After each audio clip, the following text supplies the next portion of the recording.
فأعوذ بالله من الشيطان الرجيم. بسم الله الرحمن الرحيم. فلما رجعوا إلى أبيهم قالوا يا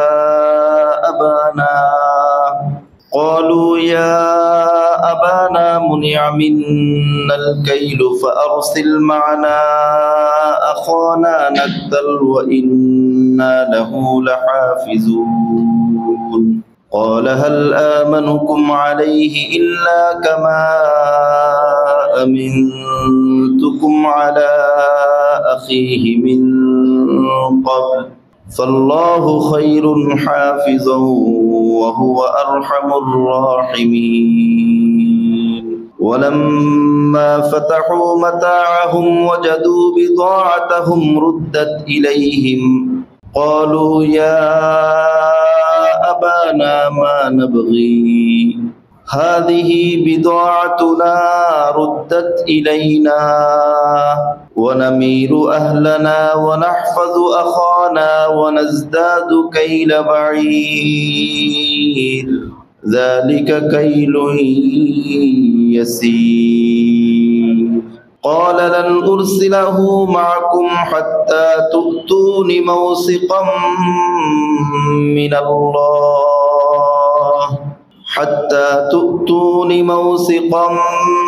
من الله لتأتونني به إلا أن يحاط بكم فلما آتوه موثقهم قال الله على ما نقول وكيل.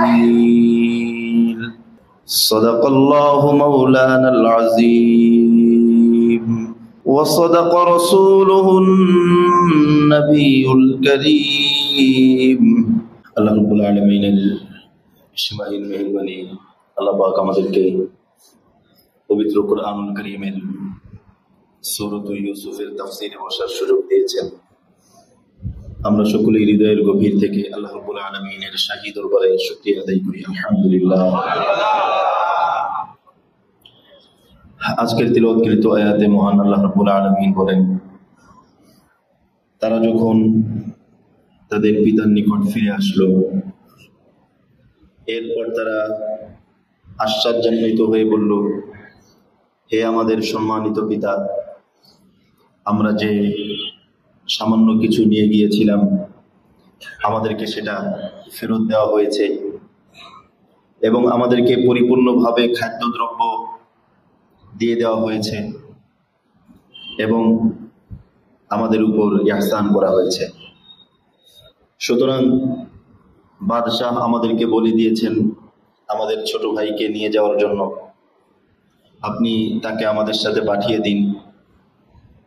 এর ফলে আমরা আরো বেশি করে খাদ্য লাভ করতে পারবো এবং অবশ্যই আমরা আমাদের ভাইকে হেফাজত করব। হযরতে ইয়াকুব আলাইহিস সালাম বললেন, আমি কি আমার সন্তান বিনয়ামীনের ব্যাপারে তোমাদেরকে বিশ্বাস করব যেমনটি নাকি তোমাদের ভাই ইউসুফের ব্যাপারে বিশ্বাস করেছিলাম?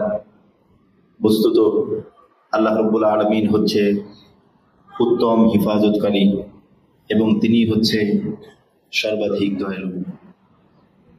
এরপরে যখন তারা তাদের খাদ্যদ্রব্যর ব্যাগ খুলল, সেখানে তারা দেখল তাদেরকে পরিপূর্ণভাবে খাদ্য দেওয়া হয়েছে এবং টাকা পয়সা সহ তাদের ফেরত পাঠানো হয়েছে।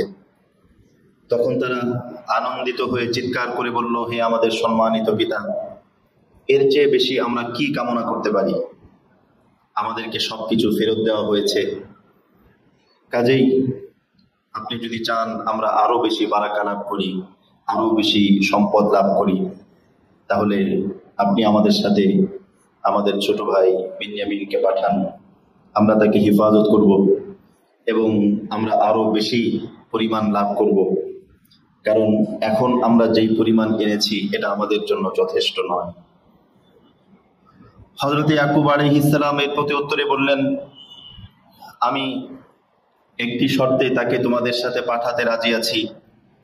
ওই শর্ত হচ্ছে তোমরা সকলেই আল্লাহ রাব্বুল আলামিনের নামে কসম করে বলবে যে সর্বশক্তি দিয়ে তোমরা তাকে হেফাজত করবে।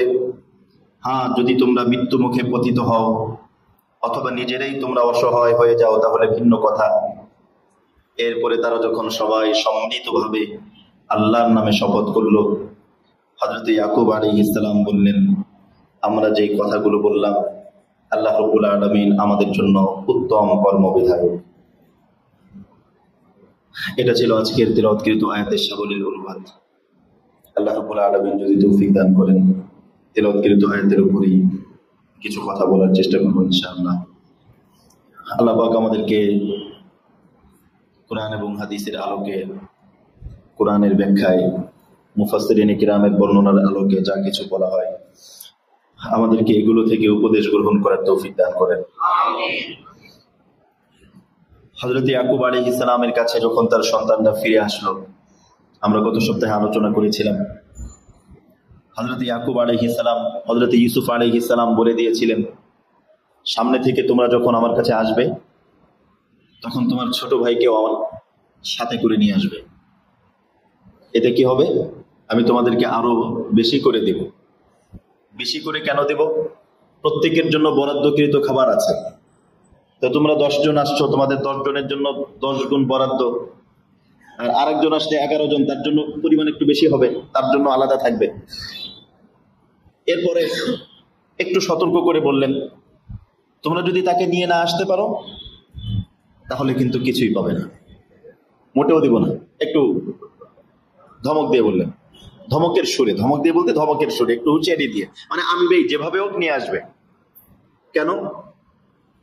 আল্লাহ রাব্বুল আলামিনের শান হচ্ছে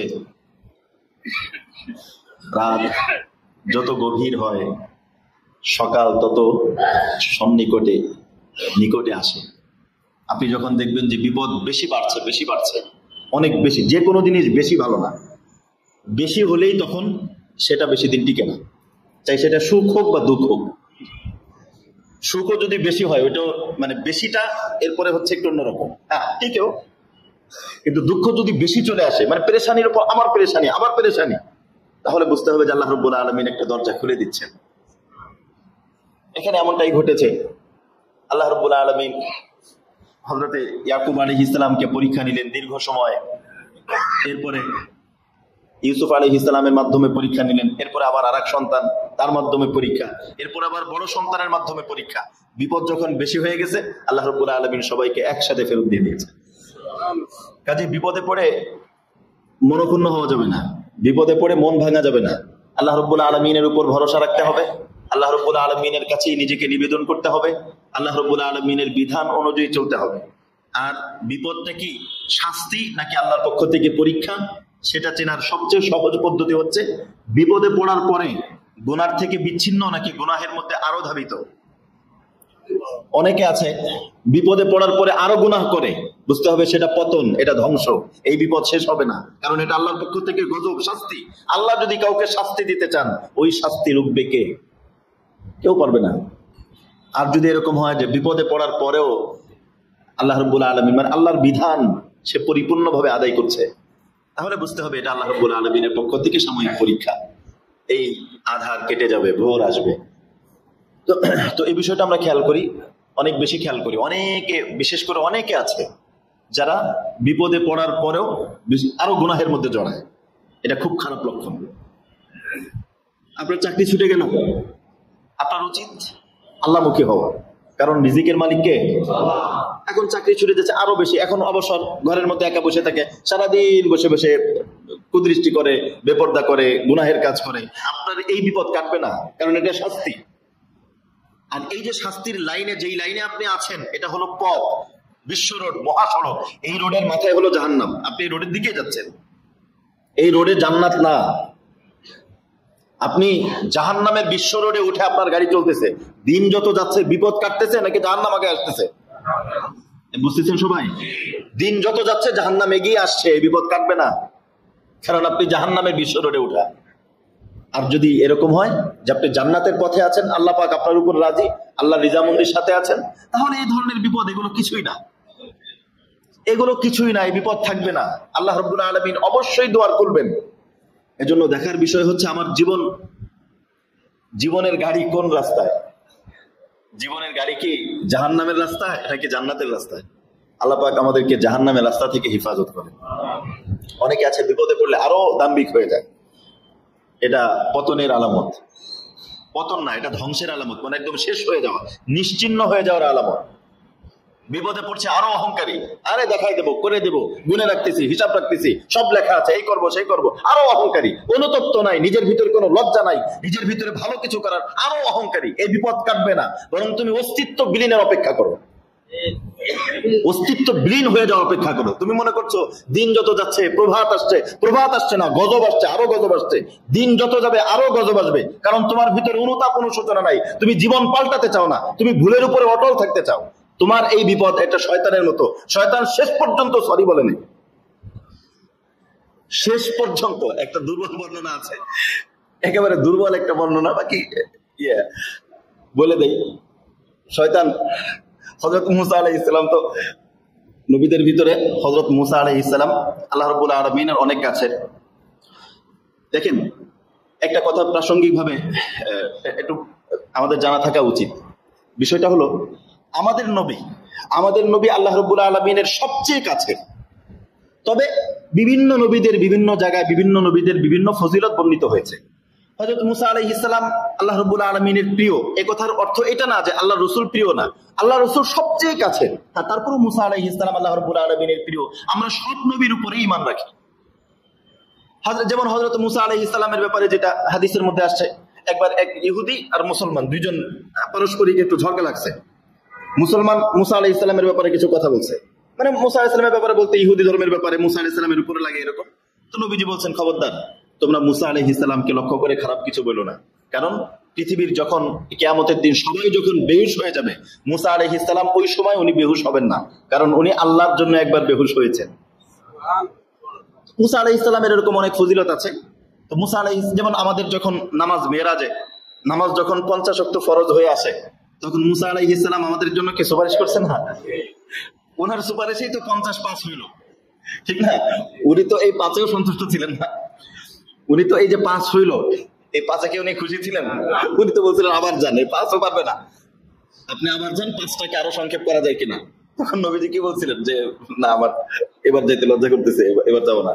যাই হোক, মুসা আলাইহিস সালাম আল্লাহ রাব্বুল আলামিনের কাছে বলছিলেন, একটা দুর্বল বর্ণনা বললাম আগে, সহিহ সনদে না, যে আল্লাহ, ইবলিসের কি ক্ষমার কোনো সুরত আছে? কোনোভাবে, মানে ওরে কোনো মাপ পেয়ে যায়, অথবা মানে কোনো দিক দিয়ে কোনো এমন কোনো লাইন গার্ড আছে কিনা? আল্লাহ রাব্বুল আলামিন বলেন, হ্যাঁ, আমি যে হুকুম বলছিলাম এটা মানলেই তো হয়। আদম আলাইহিস সালামকে সিজদা দিতে বলছিলাম, তো মানলেই তো হয়, তো সিজদা দিয়ে দিক। বলছেন, এখন যদি সিজদা দেয়, তাহলে এখন দিলে আপনি মাফ করে দেবেন? হ্যাঁ, মাফ করে দেবেন। তোরা তো খুশি জানলা। তো ইবলিসকে যদি ভালো বানানো যায়, তাহলে গোটা 1 কোটি মানুষকে হিদায়াত করা, আর এখানে এক কথা না, এর ভালো করা যায় কিভাবে? পরে ও যে বলছে যে মুসা আলাইহিস সালাম বলছেন, এই তোমার জন্য একটা খুশখবরি আছে। কি হয়েছে? তোমার একটা মাপের লাইন লেগে আমি পাইছি, তোমার মাপ হয়ে যাবে এরকম একটা রাস্তা পাওয়া গেছে। আল্লাহ রাব্বুল আলামিন বলছেন, তোমারও মাফ করে দিবেন। এটাই নাকি? কি করা লাগবে জিজ্ঞেস করে আসো, আল্লাহ কি করা লাগবে? বলে, এখন আদম আলাইহিস সালাম তো ইন্তেকাল হয়ে গেছে, তো এখন ওনার কবরের পাশে যে একটা সিজদা দিন, মানে সিজদা তো এখন যত মারা গেছে, পাশে একটা সিজদা দিন। বলছে যে তুমি এক কাজ করো, সহজ একটা সিজদা দিয়ে দাও। বলে, ইস, জীবিত অবস্থায় সিজদা দিলাম না। মানে এটা আমি একটা মজা করে বললাম, মানে কিছু মানুষ এরকম, মানে তারা ভুলের উপরে একেবারে অটল, যত কিছু হোক ভুল থেকে শুধরাবে না। ভুল কখনো ভুল হয়েছে, আমি ভুল করছি, এ কথা মরে যাবে বলতে রাজি না। নিজের ভুলের উপরে অটল, এটা হলো শয়তানি বৈশিষ্ট্য।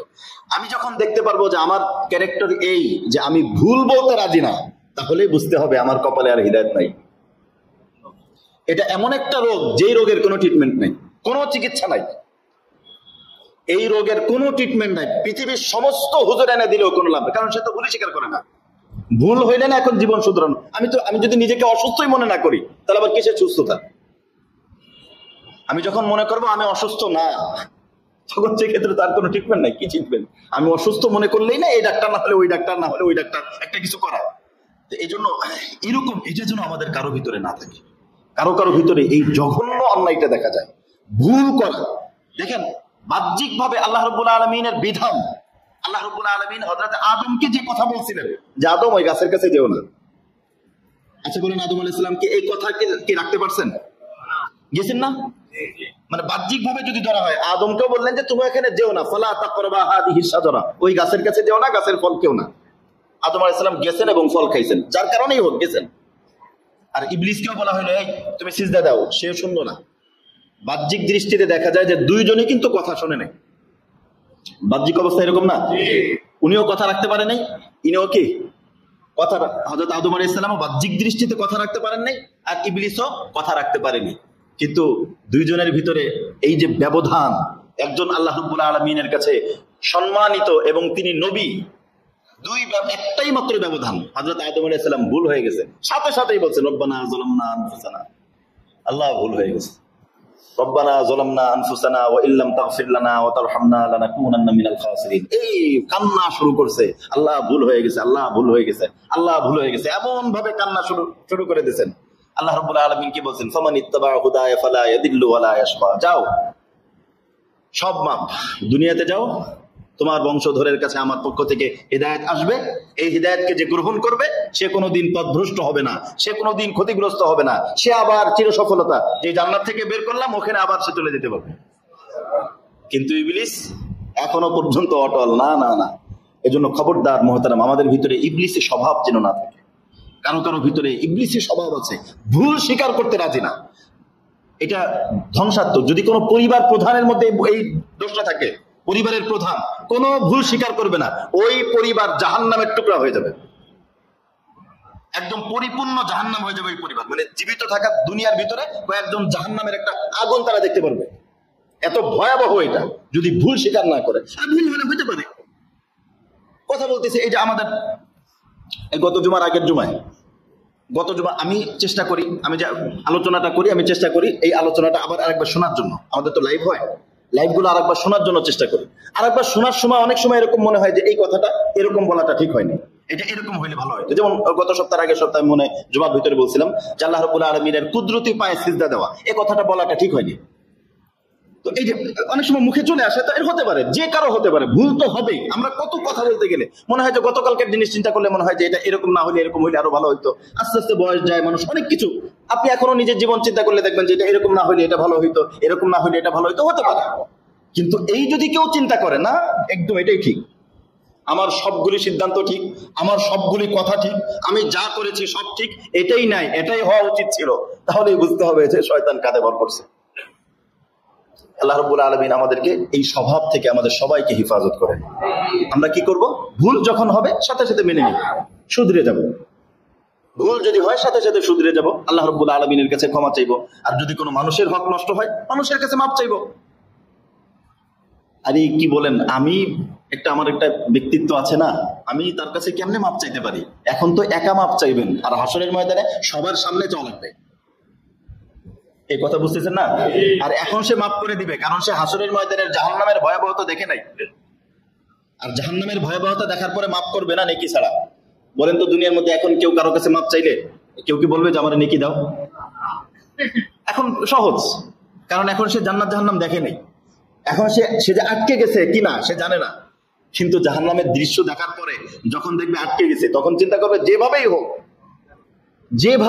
আমি আগে বাঁচি, তুমি আমার আমল দাও, তোমারটা পরে দেখতেছি, আগে আমার এটা না দিলে মাফ করবো না। এই জন্য দুনিয়ার থেকে মাপ নেওয়াটা সহজ। আর কে কখন মারা যায় কিছুই তো বলা যায় না। আজকে আল্লাহ না করুক কোনো বড় কিছু, যেভাবে বড় করে ভূমিকম্প হয়েছে, এটা যদি আরেকটু দীর্ঘ হইলে কি অবস্থা হইতো?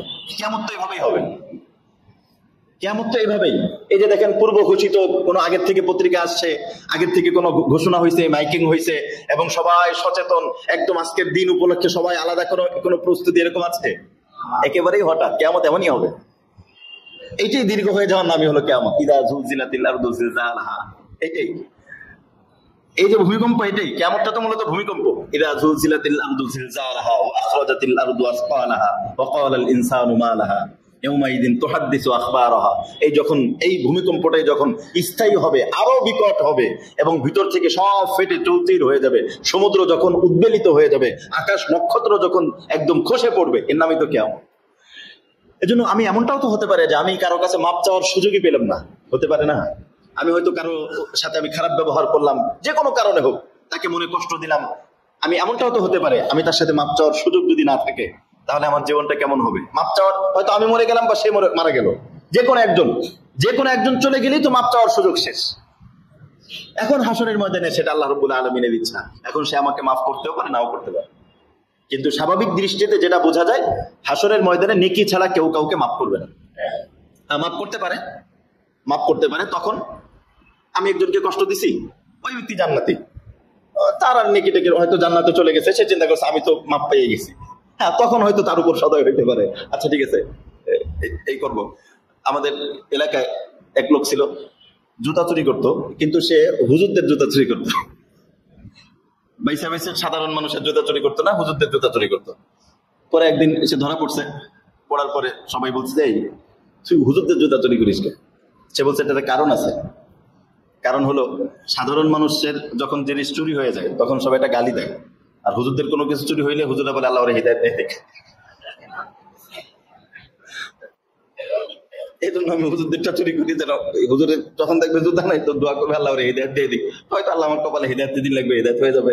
শেষ পর্যন্ত হিদায়াত হয়েছে কিনা জানি না। তো আমরা এখন থেকে চেষ্টা করব, আমাদের যদি কখনো ভুল হয়ে যায়, আমরা ভুল স্বীকার করতে প্রস্তুত আছি তো ইনশাআল্লাহ। আল্লাহ রাব্বুল আলামিন আমাদেরকে তৌফিক দান করেন। হযরতে ইয়াকুব আলাইহিস সালাম এভাবে বললেন যে, হযরত ইউসুফ আলাইহিস সালাম বলে দিলেন যে তোমরা এমনটা করবে। ওনারা আসার পর ওনার বাবার কাছে বিবরণ দিয়েছেন, হযরতে ইয়াকুব আলাইহিস সালামের কাছে বিবরণ দিয়েছে। তো বিবরণ দেওয়ার পরে বলছে যে এরকম আমাদের বলে দেওয়া হয়েছে, সামনের থেকে আমরা যখন যাব আমাদের ছোট ভাইকে সঙ্গে করে নিয়ে যেতে হবে। বলার সাথেই উনি চিন্তা করছে, আরে বলো কি, তাই নাকি, তোমাদের সাথে আবার পাঠাবো? কারণ এরা দাগি আসামি না, এরা তো একবার হযরত ইউসুফ আলাইহিস সালামের ব্যাপারে অনেকে কষ্ট দিয়েছে, যেই কষ্ট ওনার এখনো যায়নি, তোমাদের সাথে আবার পাঠাবো? বলছেন যে এখন যদি না পাঠান তাহলে কিন্তু কিছুই পাওয়া যাবে না, আমাদেরকে বলে দিয়েছে যে আমাদেরকে কিছুই দিবে না। এরপরে হযরতে ইউসুফ আলাইহিস সালামের কাছে, হযরত ইয়াকুব আলাইহিস সালামের কাছে বিস্তারিত বিবরণ বলেছে যে ইউসুফ আলাইহিস সালাম তাদের সাথে যে উত্তম আচরণ করলেন, মিশরের খাদ্যমন্ত্রী তাদের সাথে যে উত্তম ব্যবহার করলেন, এই ব্যবহারগুলো পরিপূর্ণভাবে বলেছে। এটা শোনার পর হযরত ইয়াকুব আলাইহিস সালাম অত্যন্ত আনন্দিত হয়েছেন, খুশি হয়েছেন, এবং তিনি হযরত ইউসুফ আলাইহিস সালামের জন্য দোয়া করেছেন, কল্যাণের দোয়া করেছেন, এবং বলেছেন যে আমি যে তার জন্য দোয়া করলাম, তোমরা যখন সামনে যাবে, যাওয়ার পরে এই কথাটা তাকে পৌঁছে দিবে যে আমরা তার জন্য দোয়া করলাম। হাদিসের মধ্যে আসছে, কেউ যদি কারো ইহসান করে তাহলে তার জন্য উচিত যে ইহসান করলো তার উপরও কোনো ইহসান করে দেওয়া। হাদিসের মধ্যে আসছে, রাসূল সাল্লাল্লাহু আলাইহি ওয়াসাল্লাম বলেছেন, মান সুনিয়া ইলাইহি মারুফুন ফালইউকাফিহু, কেউ যদি কারো উপর কোনো অনুগ্রহ করে তাহলে ওই ব্যক্তিরও উচিত যে সেও যেন তার উপর কোনো অনুগ্রহ করে। এরপরের অংশ হাদিসের মধ্যে আসছে, যদি অনুগ্রহ করার মতো কিছু পাওয়া না যায় তাহলে সে যেন ফাইল্লাম তাজিদহু, যদি অনুগ্রহ করবে এরকম কোনো কিছু পাচ্ছে না, তখন সে কি করবে? জাযাকাল্লাহু খাইরান, তাহলে কমপক্ষে এ কথা যেন বলে দেয় যে আমি তো তোমাকে কোনো প্রতিদান দিতে পারলাম না, আল্লাহ রাব্বুল আলামিন যেন তোমাকে উত্তম প্রতিদান দান করে।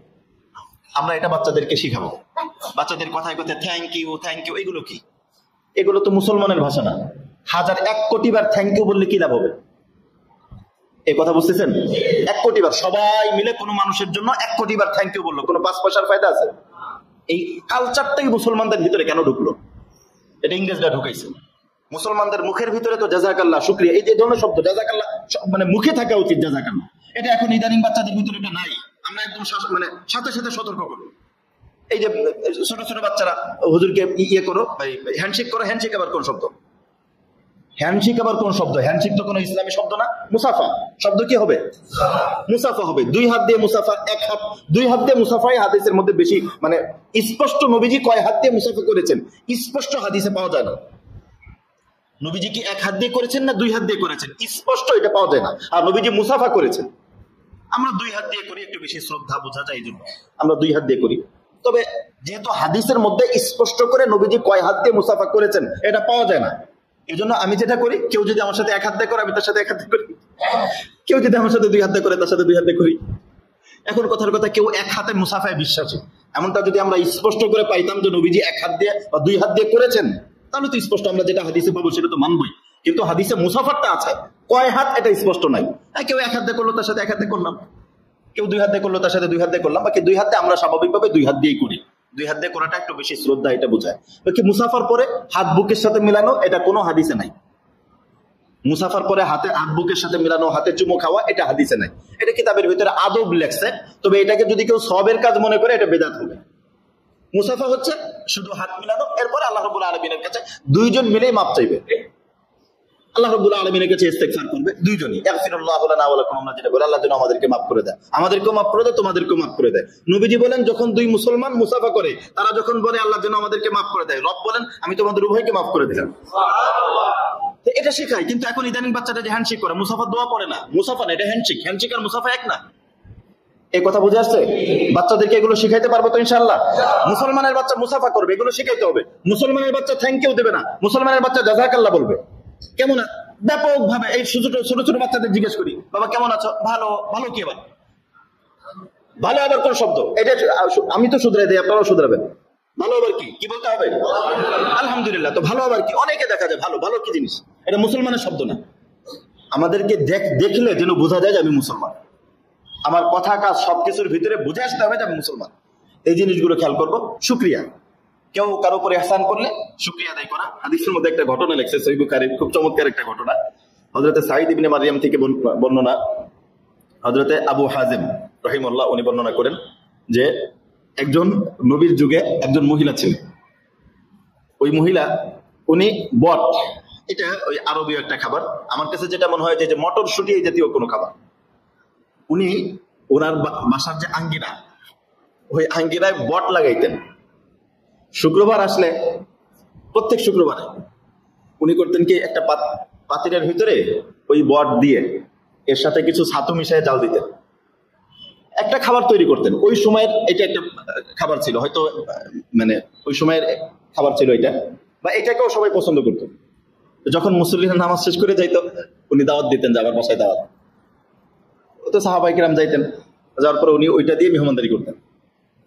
উনার এই যে সামান্য বিষয়টা কিন্তু খুব সামান্য, কিন্তু এটার কারণে সাহাবায়ে কেরাম উনার যেটা ইখলাস এবং উনি মুহাব্বতের সাথে করতেন, এটার কারণে সাহাবায়ে কেরাম বলতেন যে আমরা অপেক্ষায় থাকতাম শুক্রবারে যে উনি দাওয়াত দিবেন, বা এই যে কেউ ইহসান করছে, অনুগ্রহ করছে, এরপরে সবাই তার জন্য শুকরিয়ার দোয়া করতেন।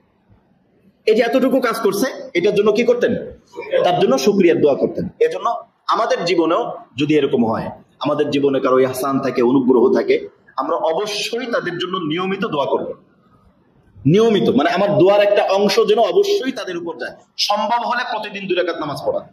আমরা কত নফল নামাজ পড়ি, তো 2 রাকাত নামাজ তো কোনো ব্যাপার না, যে কোনো এক নামাজের পরে হইতে পারে, আগে হইতে পারে, 2 রাকাত নামাজ পড়া। জানলা আমার উপরে যার যার অনুগ্রহ আছে, সবার কল্যাণের উদ্দেশ্যে আমি 2 রাকাত নামাজ পড়ি। অথবা আমাদের যে কোনো দোয়া আছে, দোয়ার ভিতরে এই শব্দটাও বলা যে আমাদের উপর যার যার অনুগ্রহ আছে। এমন মানুষের অনুগ্রহ থাকতে পারে যেটা আমি জানিও না, থাকতে পারে না এরকম। আমার উপরে এমন কিছু মানুষের অনুগ্রহ যেটা হয়তো আমার জানা নাই, অথবা এই মুহূর্তে স্মরণ নাই। আমরা যারা, কথার কথা, আমি আমার দাদাকেও দেখিনি, দাদিকেও দেখিনি, মানে আমরা জন্মের আগেই ওনারা চলে গেছেন। তবে আমাদের উপর কি ওনাদের অনুগ্রহ নাই? অবশ্যই আছে, কিন্তু আমরা তো দেখিনি, আমরা দেখিনি, কিন্তু অবশ্যই ওনাদের অনুগ্রহ আছে। আমার বাবার উপর অনুগ্রহ মানে তো আমাদের উপর অনুগ্রহ। হয়তো ওনাদের কোন নেক আমলের উসিলায় তো আল্লাহ পাক আমাদেরকে কোরআনের লাইনে লাগতে পারে, ওনাদের কোন দোয়া অবশ্যই আমাদের জীবনে ফলপ্রসূ হতে পারে। এই যে এমন কিছু হইতে পারে যেটা আমার জানা নাই, আবার এমনটাও হতে পারে যেটা আমার স্মরণ নাই। এজন্য আমাদের উপর যাদেরই ইহসান থাকবে, অনুগ্রহ থাকবে, তাদের জন্য অবশ্যই দোয়া করা। পারবো তো ইনশাআল্লাহ? আল্লাহ রাব্বুল আলামিন আমাদেরকে তৌফিক দান করেন। এরপরে হযরত ইয়াকুব আলাইহিস সালাম বললেন, قال هل آمنكم عليه إلا كما أمنتكم على أخيه من قبل। হযরত ইয়াকুব আলাইহিস সালাম এই পুরো দৃশ্য শুনে উনি খুব আনন্দিত হলেন, আবার চিন্তিত হলেন। আনন্দিত হলেন কেন? আনন্দিত হলেন এজন্য আমার সন্তানদের সাথে মিশরের বাদশাহ ভালো ব্যবহার করছে এবং তিনি অনেক ভালো মানুষ, অনেক ন্যায়পরায়ণ মানুষ, অনেক অনুগ্রহ করেছে, একটু অতিরিক্ত কিছু দিয়েছে, এজন্য আনন্দিত হলেন। আবার চিন্তিত হলেন কেন? কারণ হচ্ছে আবার বিনয়ামিনকে পাঠাই দিতে হবে, আর এই লোকগুলোর তো সুবিধা না, আগে যেহেতু একটা অন্যরকম করছে এজন্য উনি একটু চিন্তিত হলেন। তবে এই ঘটনা থেকে একটা জিনিস বুঝে আসে, সেটা হলো এইবার ইউসুফ আলাইহিস সালামের ভাইরা প্রথমবার আসলেই তারা উল্টোপাল্টা করেছিল, কিন্তু দ্বিতীয়বার কিন্তু তারা উল্টোপাল্টা করে নাই, এবং এবার কিন্তু তারা মিথ্যে কথা বলেনি, সত্যই বলছে। তাহলে বোঝা গেল মানুষ শুধরে যায়, শুধরাবেই না। এটা এটা মানে কারো কারো ইয়ে থাকে, কোন কোন বাবার এরকম একটা মানে স্বভাব থাকে যে সন্তান একটা ভুল করলো, এরপরে সারা জীবনের জন্য অবিশ্বাস, না আর ওর দিকে কোনো বিশ্বাস নেই, না এটা ঠিক না, সে শুধরে যেতে পারে। ইউসুফ আলাইহিস সালামের ভাইরা শুধরে গেছেন, এই কথা বুঝে আসছে না? মানুষ ভুল করে, মানুষ আবার শুধরে যায়, মানুষ আবার শিখে, মানুষ জীবন পাল্টায়, হতে পারে। কিন্তু জীবনে একবার ভুল করছে, এজন্য তারে দেখার সাথে সাথে আরে ওইটা লোকটা এটা না, ভুল করছে আবার শুধরে যাবে, ভালো হতে পারে। মানে শুধরে যাওয়াটাও সম্ভব এবং শুধরেও যেতে পারে, পিতার জন্য উচিত। আমরা তো শুধু ঘটনাই বলি না, আমাদের উদ্দেশ্য সূরা ইউসুফের ঘটনা বলা না, আমাদের উদ্দেশ্য হচ্ছে যে এ থেকে শিক্ষা গ্রহণ করা। ইউসুফ আলাইহিস সালাম কিন্তু উনি তার সন্তানরা শুধরে গেছে এই ধারণা করেই কিন্তু উনি পরবর্তীতে আবার সিদ্ধান্ত নিলেন। তাহলে বোঝা গেল আমাদের সন্তানদেরকে আমরা, তারা যদি ভুল করে, ভুল করার পরে আমাদেরও কাজ তারা যদি ভুল করে তাদেরকে ক্ষমা করে দিয়ে তাদেরকে শুধরানোর চেষ্টা করা। কথা বুঝে এসছে সবাই? আল্লাহ রাব্বুল আলামিন আমাদেরকে বোঝার তৌফিক দান করুন। হযরত ইয়াকুব আলাইহিস সালাম তখন উনি চিন্তিত হলেন, এরপরে উনি বললেন আল্লাহু খায়রুন হাফিজুন ওয়া হুয়া আরহামুর রাহিমিন। আসলে আল্লাহ রাব্বুল আলামিনই সবচেয়ে হিফাজতকারী, ওয়া হুয়া আরহামুর রাহিমিন। এই কথাটা আল্লাহ পাকের বড় পছন্দ হয়েছে, অনেক পছন্দ হয়েছে। আল্লাহু খায়রুন হাফিজা ওয়া হুয়া আরহামুর রাহিমিন। আমাদের সন্তানরাও যখন ঘর থেকে বের হবে আমরাও এই দোয়া করব, আল্লাহু খায়রুন হাফিজা ওয়া হুয়া আরহামুর রাহিমিন। পারবো তো ইনশাআল্লাহ? আমরা যখন সন্তানদেরকে কোনো জায়গায় দিব, সে স্কুলে যাচ্ছে, দেশের বাইরে যাচ্ছে, অথবা কোনো কাজে যাচ্ছে, আমরা এই দোয়া পড়ে দিব, আল্লাহু খায়রুন হাফিজা ওয়া হুয়া আরহামুর রাহিমিন। হাদিসের মধ্যে আসছে উনি যখন এই দোয়া পড়লেন, আল্লাহ রাব্বুল আলামিন তখন বললেন, ইয়াকুব আমি আমার ইজ্জতের কসম করে বলতেছি, আমার ইজ্জতের কসম করে বলছি, হিফাজতের কথা তুমি বলছো, আমি হিফাজত করতে পারি, আমি ইজ্জতের কসম করে বলছি, যে সন্তানকে দিচ্ছ তাকে এবং আগে সবাইকে একসাথে তোমার কাছে ফেরত দিয়ে দেব। আল্লাহু খায়রুন হাফিজা ওয়া হুয়া আরহামুর রাহিমিন। এটা মুখস্থ আছে তো সবার নাকি? ঠিক এটাও মুখস্থ নাই? এটা মুখস্থ করবেন সবাই। আমরা এটা গ্রুপে দিয়ে দেবো, আমাদের আলোচনাগুলো পরবর্তীতে, এটা তো আমাদের লাইভ হয়, সুন্নাহ পেজ, মিডিয়া পেজ থেকে এটা লাইভ, প্রয়োজনে শুনে এটা লিখে নিলেন। আর খুবই সংক্ষিপ্ত, আল্লাহু খায়রুন হাফিজা ওয়া হুয়া আরহামুর রাহিমিন, একদম সংক্ষেপে এতটুকু এটা আমরা মুখস্থ করে নিতে পারি। এই কথোপকথন ওনাদের মধ্যে চলছে, এখনো পর্যন্ত কিন্তু ওনারা ব্যাগ খুলে নেই। ব্যাগ খোলার আগে ব্যাগটা নিয়ে নামছে, নামার সাথে সাথে মানে বাচ্চারা যখন বাহিরে কোনো অপ্রত্যাশিত কিছু পায় তখন অত্যন্ত আনন্দিত হয়ে ঘরে প্রথমেই তো কাহিনী আগে বর্ণনা করে, এরকম না? এখনো কিন্তু দেখে নেই কিছু, তো বাহির থেকে আসছে, আসার সাথেই ব্যাগটা রেখেই এই কাহিনী বলা শুরু করছে। উনি এরকম অনেক ভালো মানুষ, এই করছে, আমাদেরকে অনেক আপ্যায়ন করছে, আমাদের সাথে খুব ভালো ব্যবহার করছে, মানে পুরোটা ডিটেইলস কথা বলছে। হযরত ইউসুফ আলাইহিস সালাম, ইয়াকুব আলাইহিস সালাম খুশি হয়েছেন এবং ওনার জন্য দোয়া করেছেন। এবার পরবর্তীতে আল্লাহ রাব্বুল আলামিন বলেন, ওয়ালাম্মা ফাতাহু মাতাআহুম ওয়াজাদু বিদাআতাহুম রুদ্দাত ইলাইহিম ক্বালু ইয়া আবানা মা নাবগি। এবার হযরত ইয়াকুব আলাইহিস সালাম বলেন, আচ্ছা ব্যাগ খোলো, দেখো কি আছে। তোমরা তো ব্যাগ না খুলে খুব অনেক কথা বলতেছো, ব্যাগটা খোলো। ওনারা ব্যাগ খুললেন, খোলার পরে প্রথমেই দেখলেন ওয়াজাদু বিদাআতাহুম রুদ্দাত ইলাইহিম। ওনারা ওই জামানার যে টাকা পয়সা ছিল, মুদ্রা ছিল, এই মুদ্রা নিয়েছিলেন হচ্ছে খাদ্যদ্রব্য আনার জন্য। ওনারা ব্যাগ খুলেই দেখে যে ওনাদের ওই মুদ্রা ফেরত দেওয়া হয়েছে। এটা দেখার সাথে কতটা না, আজ আমি দোকানে কোনো কিছু কিনতে গেলাম, বস্তুটাও পেলাম, সাথে সাথে আমি যে টাকাটা দিয়েছি ওইটাও পেলাম, এটা অনেক বেশি আনন্দের না? ওনারা প্রথমে এটা দেখলেন যে রুদ্দাত ইলাইহিম, দেখার সাথে ওনারা আনন্দিত হয়ে বলেন, মা নাবগি, আমাদের আর কিসের দরকার, হাদিহি বিদাআতুনা রুদ্দাত ইলাইনা, আমরা যে মানে মুদ্রা নিয়ে গিয়েছি সেটা আমাদেরকে ফেরত দিয়ে দেওয়া হয়েছে। এরপরে কি, হাদিহি বিদাআতুনা রুদ্দাত ইলাইনা ওয়া নামিরু আহলানা ওয়া নাহফাজু আখাওয়ানা ওয়া নাযদাদু কাইলা বাঈর। এবার সবাই আবার বাবার কাছে আসছে যে বাবা প্লিজ কাইন্ডলি একটু পাঠান না, মানে একদম খুব হাতে পায়ে ধরা যাকে বলে। এতক্ষণ তো কথা বলছিল, কিন্তু যখন দেখলো যে ফেরত পাঠানো হয়েছে এবার সবাই আবার আসছে, আসার পর বলছে যে একটু পাঠান, পাঠাইলে আরো ভালো হবে। এই যে যা আছে এটা কয়দিন চলবে, দেশে তো দুর্ভিক্ষ চলছে, এগুলো কয়দিন চলবে, এরপর শেষ হয়ে যাবে। কিন্তু যখন আপনি যদি পাঠাবেন, পাঠানোর পরে আবার বেশি করে দিবে, আমরা আরো বেশি অনেক কিছু পাবো, এই ভালো করে বলা শুরু করছে।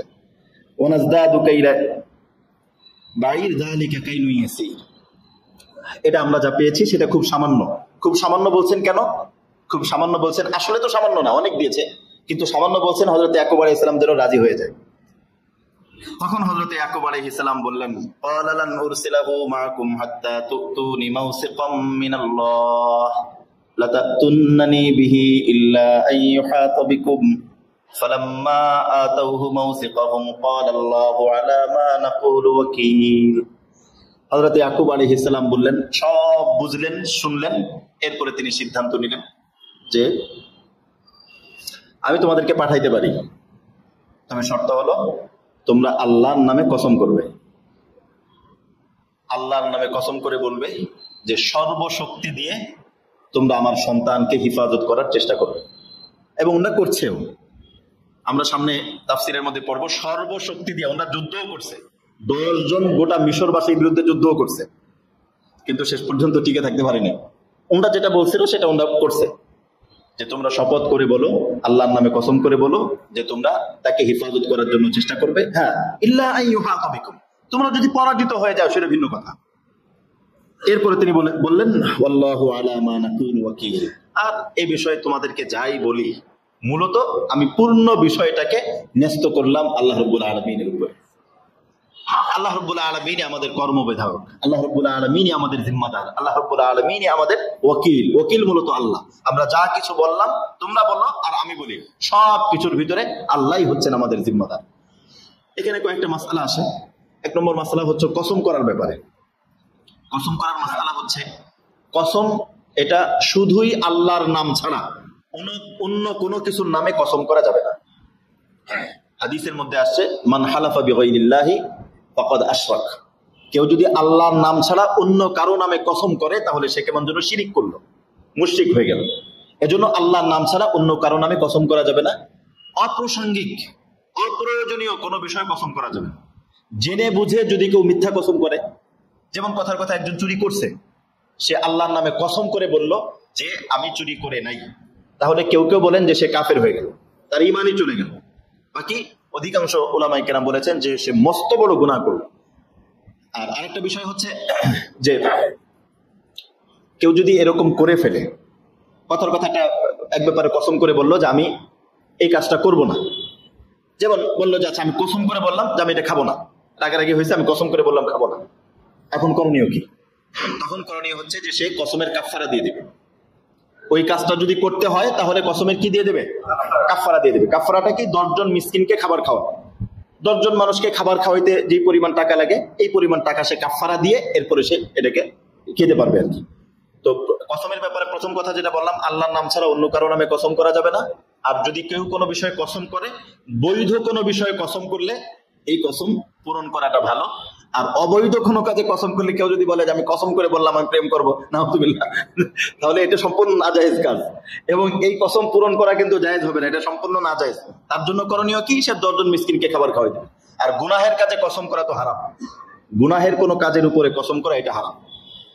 হযরত ইয়াকুব আলাইহিস সালাম বললেন যে তোমরা যতক্ষণ পর্যন্ত কসম না করবে ততক্ষণ পর্যন্ত তোমাদেরকে পাঠানো হবে না। তখন ফালাম্মা আতাউহু মাউসিকাহুম, তখন ওনার সন্তানরা সবাই মিলে কসম করলো। হযরত ইয়াকুব আলাইহিস সালাম বললেন, আল্লাহু আলা মা নাকুলু ওয়াকিল, আমরা যা বললাম আল্লাহই আমাদের জিম্মাদার। এর থেকে বুঝে আসে একটা জিনিস, সেটা হলো বাহ্যিক আসবাব। কয়েকটা জিনিসই বুঝে আসে। একটা তো বললাম যে কেউ সন্তান ভুল করলে সে শুধরে যেতে পারে, এটা হতে পারে। আর আরেকটা বিষয় হচ্ছে যে বাহ্যিক আসবাব গ্রহণ করা, এটা সতর্কতা। বাহ্যিক আসবাব অর্থাৎ আচ্ছা সন্তানরা বলছে ঠিক আছে নিয়ে যাও, এরকম না, তাকেও একদম যতটুকু সম্ভব সেই জন্য দায়িত্বটা পালন করে। এ ব্যাপারে কিন্তু কসম খাওয়ার কথা বলা হচ্ছে যে তুমি কসম খাও, তুমি ভালো করে দায়িত্বটা পালন করবা, এ ব্যাপারে তুমি নিশ্চয়তা দাও। তো এইরকম কোনো কাজ, এরকম কোনো কিছু কারো থেকে গ্রহণ করা, এটা হতে পারে। আমি কারো দিয়ে কোনো কাজ করাবো, আমি কন্ট্রাক্টর সাহেব বললাম যে কন্ট্রাক্টর সাহেব আপনি একদম কসম করে কোন যে আপনি দুর্নীতি করবেন না, আপনি যা আছে উল্টোপাল্টা করবেন না, এরকম কোনো কিছু করা, অথবা তাকে সতর্ক রাখা এবং তার ব্যাপারে সচেতন থাকা যেন সে আমাকে ধোঁকা দিতে না পারে, এটা ঈমান পরিপন্থী না, এটা করা যেতে পারে। আল্লাহ রাব্বুল আলামিন আমাদের সকলকে যে বিষয়গুলো বলা হলো, আল্লাহ পাক আমাদেরকে আমল করার তৌফিক দান করেন। এরপরে হযরতে ইয়াকুব আলাইহিস সালাম ওনার সন্তানদেরকে পাঠাবেন। হযরত ইয়াকুব আলাইহিস সালামের সন্তানরা ইউসুফ আলাইহিস সালামের কাছে যাবে। এটা অনেক চমৎকার বিষয়। আল্লাহ পাক তৌফিক দান করেন। ইনশাআল্লাহ আগামী সপ্তাহে আলোচনা